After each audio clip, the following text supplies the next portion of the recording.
Morning all, how the devil? Priti Patel's living it large on Twitter today. She's loving life, selling the eventual jailing of the brother of the arsehole that blew up the Manchester Arena as if it's some sort of marvellous fucking achievement that after a bunch of kids get killed, thanks to the gross incompetence of the British government, successive British governments, I'm sure the real flaw here lies with Tony Blair's insane immigration policies. Anyway, Priti thinks it's great that we managed to jail the brother of the butcher, but let me tell you why it's not great, right? Let me tell you why we shouldn't be taking this one as a win. The Manchester Arena bomber is the son of this man, Salman Abedi, pictured in Tripoli in May 2017. Salman Abedi, if you didn't know this, fought against the Gaddafi regime in Libya with a militant group that was a designated terrorist organisation by the United States. After his arrest, he and his son were held by the RADA Special Deterrence Force, the most powerful of Tripoli's militias, at its base at Mitiga Airport with dozens of other terrorists. This is a relatively recent event, but when he was a younger man, the whole reason those two lads, this fucking worm who's now been jailed for 55 years, and the killer himself, Salman Abedi, the whole reason they existed in the UK, the whole reason they were born in the UK, was because this piece of shit, Salman Abedi, was a full-blown jihadi, a killer, a militant, a fighter, a holy fucking warrior in an Islamic terrorist group. And the British government in the 1990s saw fit to give this man, a known terrorist in a prescribed terrorist organisation, asylum in England, and they lived in Manchester. Salman Abedi was a 22-year-old British Muslim of Libyan ancestry born in Manchester to a Salafi family of Libyan-born refugees. Refugees that happened to be terrorists, right?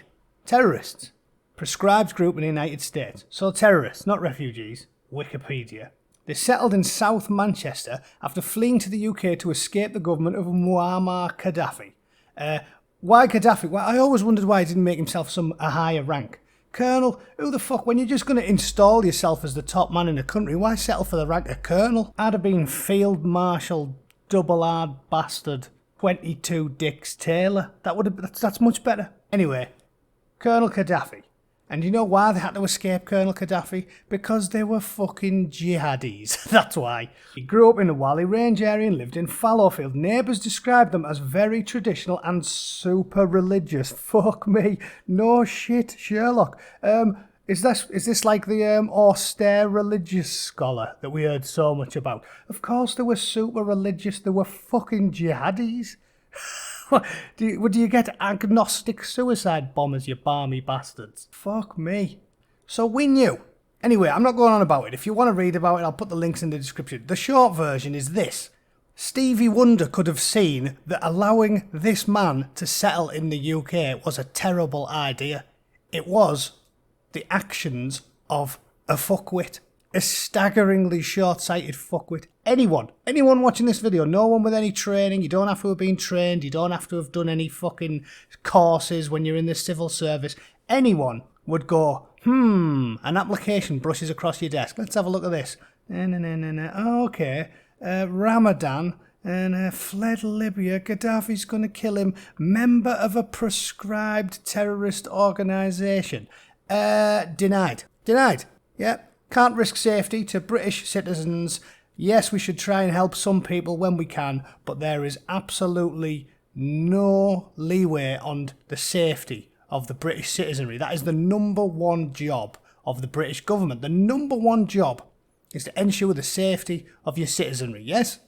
Can we agree on that? That's not unreasonable. Yes, we can give people asylum. Yes, we can allow some people to move in, if the numbers make sense and we can handle it without causing too much disruption. But in no case does it say, well, if they are a terrorist and they're possibly a high risk to people's safety, well, fuck it, let them in anyway, because why not? We're all good guys here. We're all fucking do-gooders. We're all nice chaps. Let them in. Fuck it. It doesn't say that. It doesn't say that anywhere.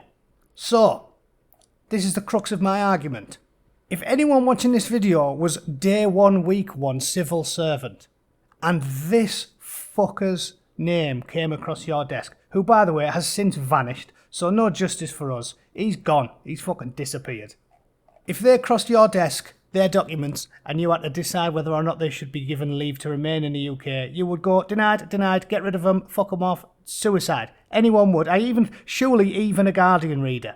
If you're a lefty, 20 years of Labour voter, from Middlesbrough, and you love the Labour Party, but you see that and you go, whoa, this guy is a fucking terrorist in a prescribed terrorist organisation hunted by the United States because he's fucking a killer and a jihadi.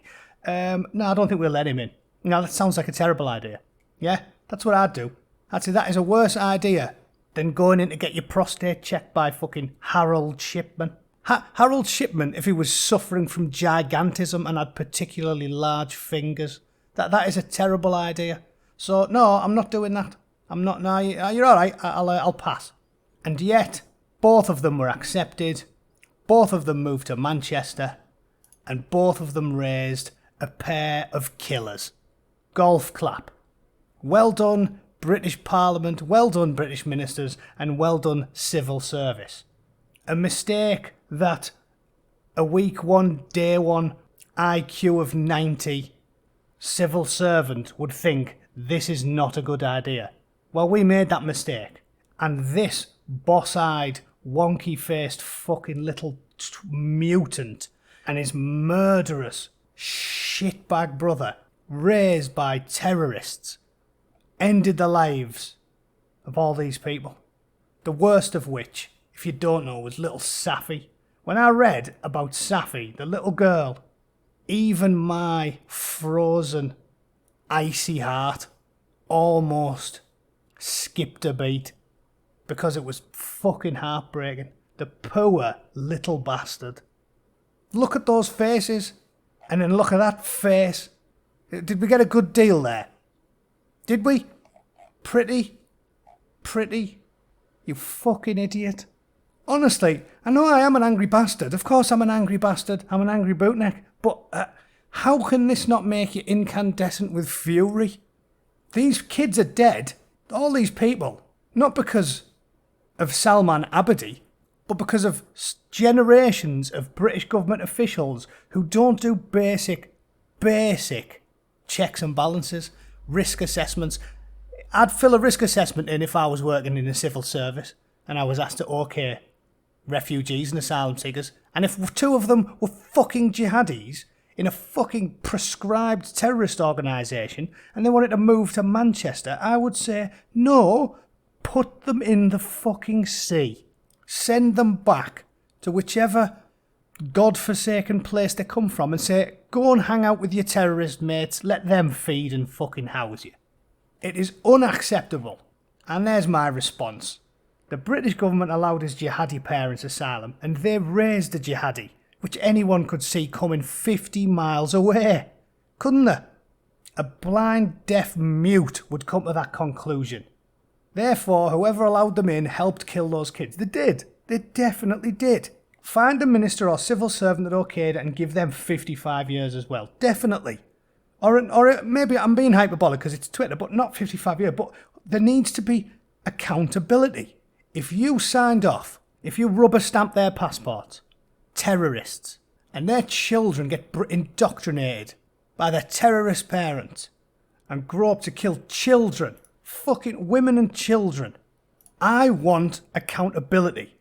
I want fucking Priti to find out who was at work on that day in 1997 or whatever it was, and who signed off on housing and clothing and feeding jihadis. Tell me. And I mean, I'm not even going to go down the rabbit hole. I'm not going to talk about how much money it costs the taxpayer, because these fuckers are on benefits for 30 years. I'm not going to talk about how much money it costs us. I'm not going to talk about them taking a council house from a working class British person who needed one. I'm not going to talk about the healthcare costs, the schooling costs, the housing costs. I'm not going to talk about the coin at all.